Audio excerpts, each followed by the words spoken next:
The initial reaction that I had is the same reaction that many of my colleagues here at Stanford and elsewhere have had when I've shown them, is that, wow, what is this?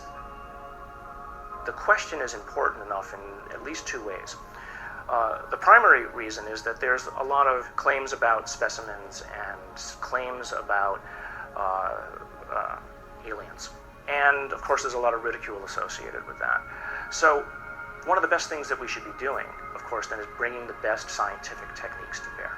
The techniques are available, the techniques are cheap, the answers are nearly absolute, so let's do it.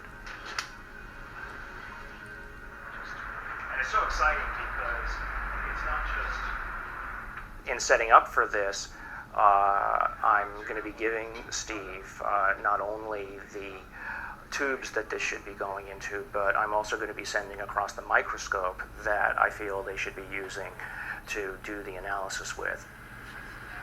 Before we even get started with some of the analysis, I think it's going to be important to rule out some of the obvious critiques that could come up.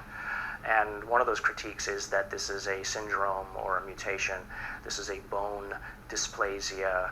And luckily, here at Stanford, we happen to have literally the world's expert, the man who wrote the book on bone dysplasias and syndromes, a gentleman by the name of Dr. Ralph Lachman, who has kindly agreed to look at the specimen, both the pictures as well as the CT scans and the x-rays, to help determine whether or not it's anything that he's ever seen before. I think that a dozen or even 15 years ago, answering the question of what is this would really not have been possible because the kinds of technologies were not available as are available today. But really the DNA tells the story, and because we have the computational techniques, that allows us to determine in very short order whether in fact this is human. So this will be basically an absolute level of proof as to what this actually is.